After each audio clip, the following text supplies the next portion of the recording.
Épître de Paul aux Éphésiens, chapitre 1er. Paul, apôtre de Jésus-Christ, par la volonté de Dieu, aux saints qui sont à Éphèse et aux fidèles en Jésus-Christ, que la grâce et la paix vous soient données de la part de Dieu notre Père et du Seigneur Jésus-Christ.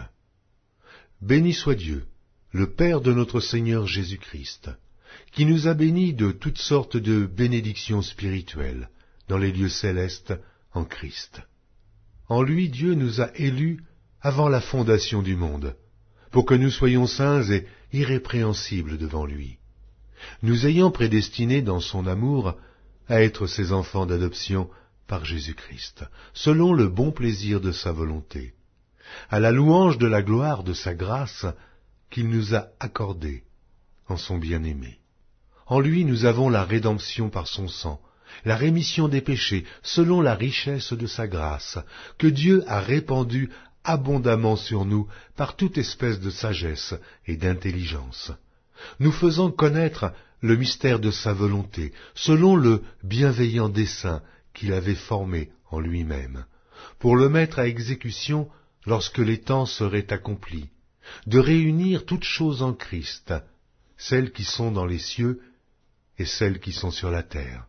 En lui nous sommes aussi devenus héritiers, ayant été prédestinés suivant la résolution de celui qui opère toutes choses d'après le conseil de sa volonté, afin que nous servions à la louange de sa gloire, nous qui d'avance avons espéré en Christ. En lui, vous aussi, après avoir entendu la parole de la vérité, l'évangile de votre salut, en lui vous avez cru, et vous avez été scellés du Saint-Esprit qui avait été promis, lequel est un gage de notre héritage, pour la rédemption de ceux que Dieu s'est acquis à la louange de sa gloire. C'est pourquoi, moi aussi, ayant entendu parler de votre foi au Seigneur Jésus et de votre charité pour tous les saints, je ne cesse de rendre grâce pour vous, faisant mention de vous dans mes prières, afin que le Dieu de notre Seigneur Jésus-Christ, le Père de gloire, vous donne un esprit de sagesse et de révélation dans sa connaissance, et qu'il illumine les yeux de votre cœur, pour que vous sachiez quelle est l'espérance qui s'attache à son appel, quelle est la richesse de la gloire de son héritage qu'il réserve aux saints, et quelle est envers nous qui croyons l'infinie grandeur de sa puissance, se manifestant avec efficacité par la vertu de sa force.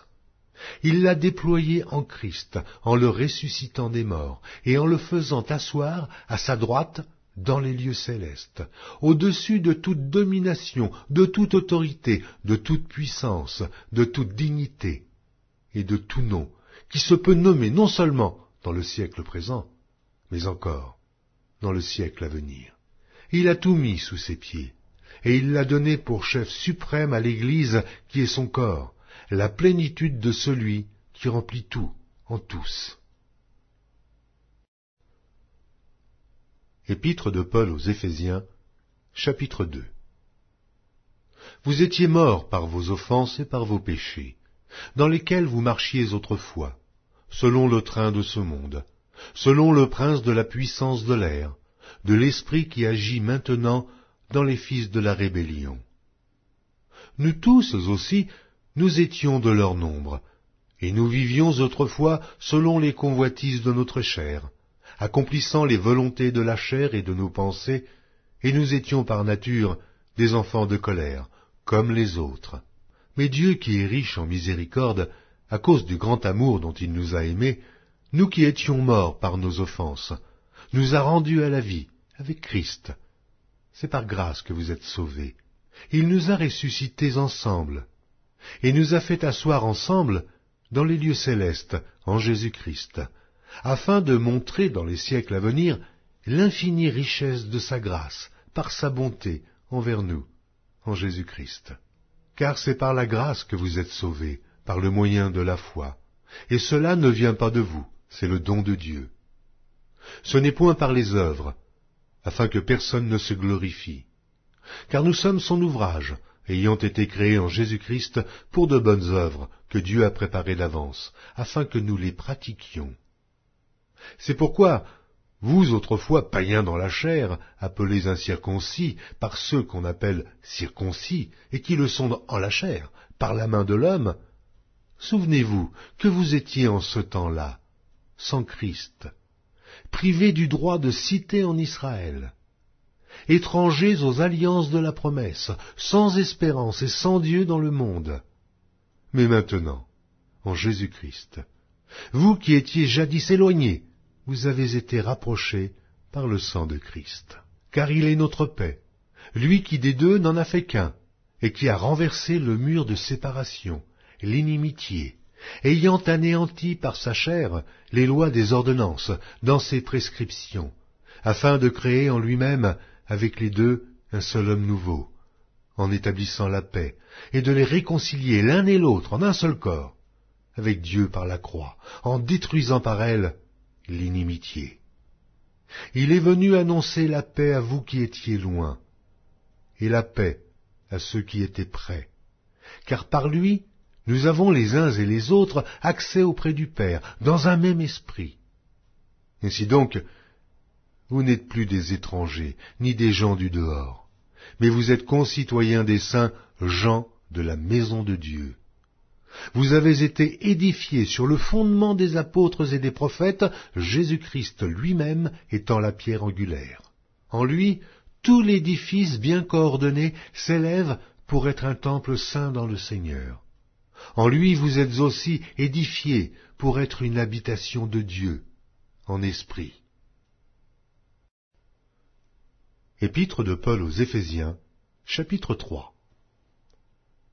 À cause de cela, moi, Paul, le prisonnier de Christ pour vous, païens, si du moins vous avez appris quelle est la dispensation de la grâce de Dieu qui m'a été donnée pour vous, c'est par révélation que j'ai eu connaissance du mystère sur lequel je viens d'écrire en peu de mots.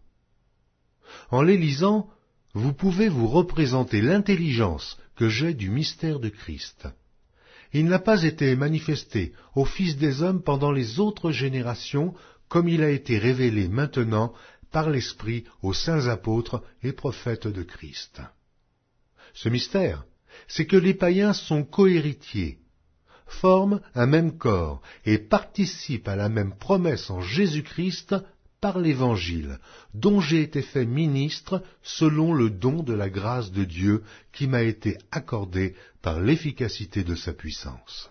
À moi, qui suis le moindre de tous les saints, cette grâce a été accordée d'annoncer aux païens les richesses incompréhensibles de Christ, et de mettre en lumière quelle est la dispensation du mystère caché de tout temps en Dieu qui a créé toutes choses, afin que les dominations et les autorités dans les lieux célestes connaissent aujourd'hui par l'Église la sagesse infiniment variée de Dieu, selon le dessein éternel qu'il a mis à exécution par Jésus-Christ notre Seigneur, en qui nous avons, par la foi en lui, la liberté de nous approcher de Dieu avec confiance. Aussi je vous demande de ne pas perdre courage à cause de mes tribulations pour vous. Elles sont votre gloire. À cause de cela, je fléchis les genoux devant le Père, duquel tire son nom toute famille, dans les cieux et sur la terre, afin qu'il vous donne, selon la richesse de sa gloire, d'être puissamment fortifiés par son esprit dans l'homme intérieur, en sorte que Christ habite dans votre cœur par la foi, afin qu'étant enracinés et fondés dans l'amour, vous puissiez comprendre, avec tous les saints, quelle est la largeur, la longueur, la profondeur et la hauteur, et connaître l'amour de Christ, qui surpasse toute connaissance, en sorte que vous soyez remplis jusqu'à toute la plénitude de Dieu. Or, à celui qui peut faire, par la puissance qui agit en nous, infiniment au-delà de tout ce que nous demandons ou pensons, à lui soit la gloire, dans l'Église et en Jésus-Christ, dans toutes les générations, au siècle des siècles. Amen. Épître de Paul aux Éphésiens, chapitre 4.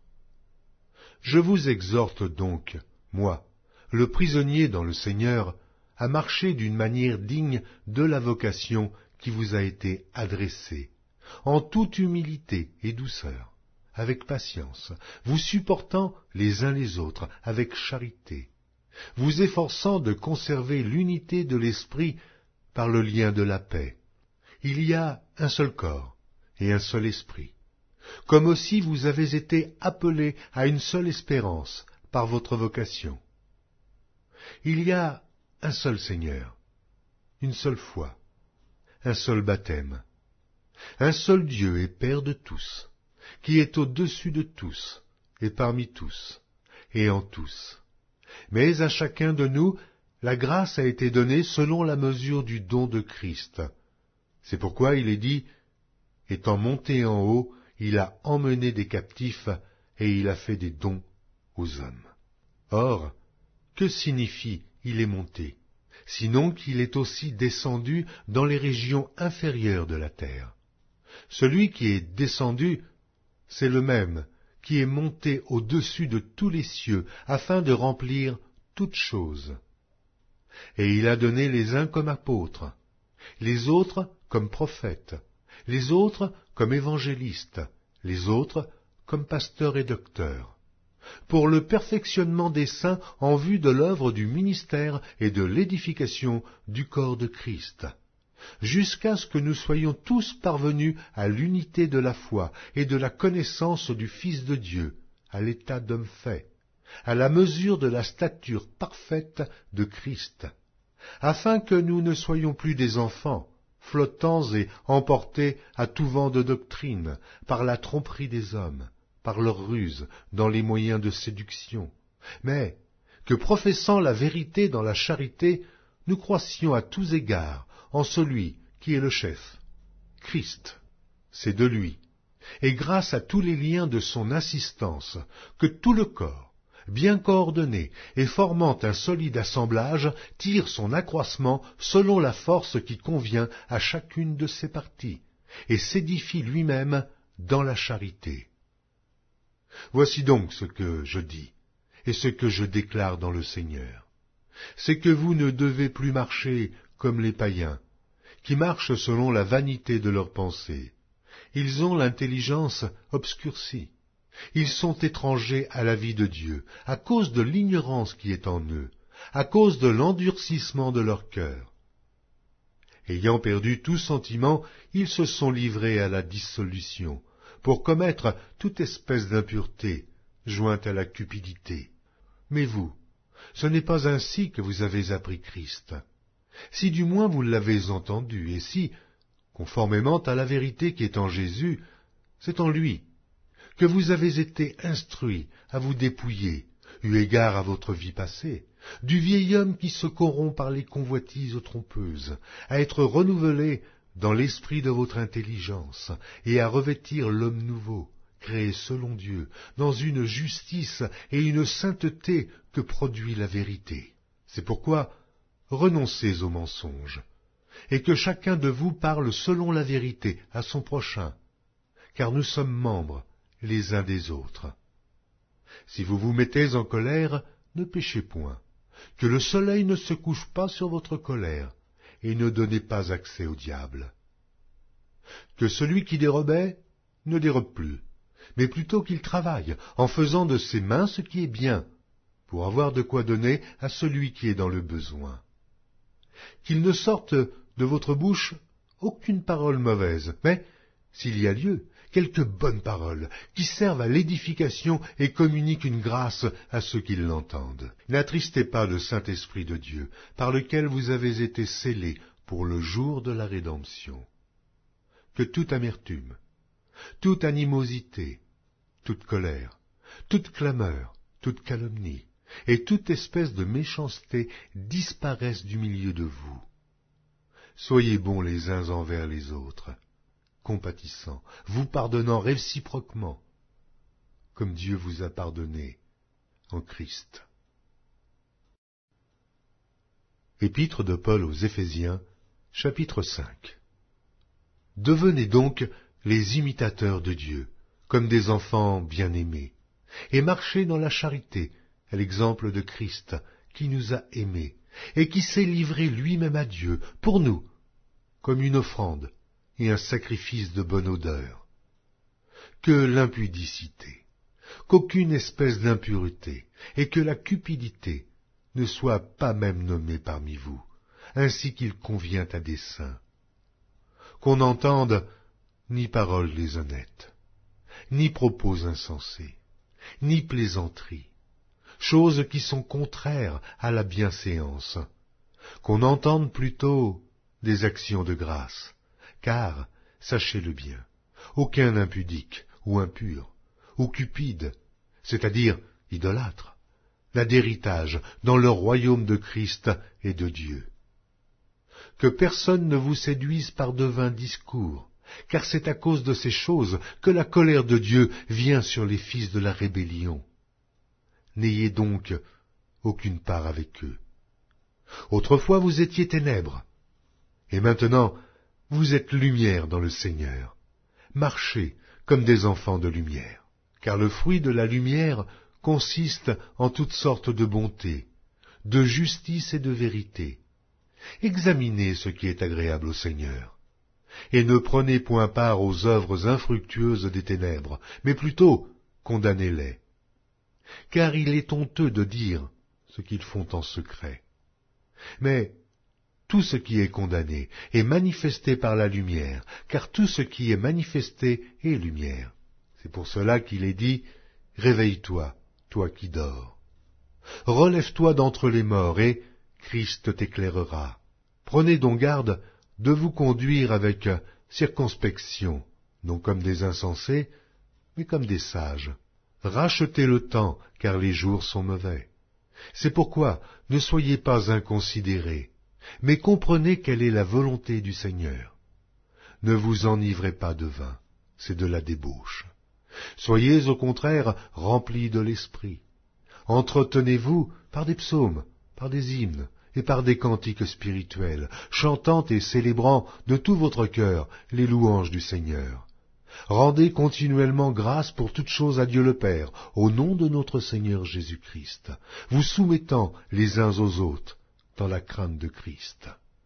Femmes, soyez soumises à vos maris, comme au Seigneur, car le mari est le chef de la femme, comme Christ est le chef de l'Église, qui est son corps, et dont il est le Sauveur. Or, de même que l'Église est soumise à Christ, les femmes aussi doivent l'être à leur mari en toutes choses. Marie, aimez vos femmes, comme Christ a aimé l'Église et s'est livré lui-même pour elle, afin de la sanctifier par la parole, après l'avoir purifiée par le baptême d'eau, afin de faire paraître devant lui cette Église glorieuse, sans tache, ni ride, ni rien de semblable, mais sainte et irrépréhensible. C'est ainsi que les maris doivent aimer leurs femmes comme leur propre corps.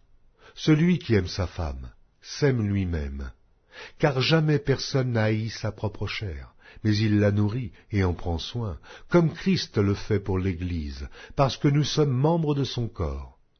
C'est pourquoi l'homme quittera son père et sa mère, et s'attachera à sa femme, et les deux deviendront une seule chair. Ce mystère est grand. Je dis cela par rapport à Christ et à l'Église. Du reste, que chacun de vous aime sa femme comme lui-même, et que la femme respecte son mari. Épître de Paul aux Éphésiens, chapitre 6. Enfants, obéissez à vos parents, selon le Seigneur, car cela est juste. Honore ton père et ta mère, c'est le premier commandement avec une promesse, afin que tu sois heureux et que tu vives longtemps sur la terre. Et vous, pères, n'irritez pas vos enfants, mais élevez-les en les corrigeant et en les instruisant selon le Seigneur. Serviteurs, obéissez à vos maîtres, selon la chair, avec crainte et tremblement, dans la simplicité de votre cœur, comme à Christ, non pas seulement sous leurs yeux, comme pour plaire aux hommes, mais comme des serviteurs de Christ, qui font de bon cœur la volonté de Dieu. Servez-les avec empressement, comme servant le Seigneur, et non des hommes, sachant que chacun, soit esclave, soit libre, recevra du Seigneur selon ce qu'il aura fait de bien. Et vous, maîtres, Agissez de même à leur égard, et abstenez-vous de menaces, sachant que leur maître et le vôtre est dans les cieux, et que devant lui, il n'y a point d'acception de personne. Au reste, fortifiez-vous dans le Seigneur, et par sa force toute puissante. Revêtez-vous de toutes les armes de Dieu, afin de pouvoir tenir ferme contre les ruses du diable. Car nous n'avons pas à lutter contre la chair et le sang, mais contre les dominations, contre les autorités, contre les princes de ce monde de ténèbres, contre les esprits méchants dans les lieux célestes. C'est pourquoi, prenez toutes les armes de Dieu, afin de pouvoir résister dans le mauvais jour, et tenir ferme après avoir tout surmonté. Tenez donc ferme, ayez à vos reins la vérité pour ceinture. Revêtez la cuirasse de la justice, mettez pour chaussure à vos pieds le zèle que donne l'évangile de paix. Prenez par-dessus tout cela le bouclier de la foi, avec lequel vous pourrez éteindre tous les traits enflammés du malin. Prenez aussi le casque du salut et l'épée de l'Esprit, qui est la parole de Dieu. Faites en tout temps par l'Esprit toutes sortes de prières et de supplications. Veillez à cela avec une entière persévérance et priez pour tous les saints. Priez pour moi, afin qu'il me soit donné, quand j'ouvre la bouche, de faire connaître hardiment et librement le mystère de l'Évangile, pour lequel je suis ambassadeur dans les chaînes, et que j'en parle avec assurance, comme je dois en parler. Afin que vous aussi, vous sachiez ce qui me concerne, ce que je fais. Tychique, le bien-aimé frère et fidèle ministre dans le Seigneur, vous informera de tout. Je l'envoie exprès vers vous, pour que vous connaissiez notre situation, et pour qu'il console vos cœurs. Que la paix et la charité, avec la foi, soient données aux frères de la part de Dieu le Père et du Seigneur Jésus-Christ. Que la grâce soit avec tous ceux qui aiment notre Seigneur Jésus-Christ, d'un amour inaltérable.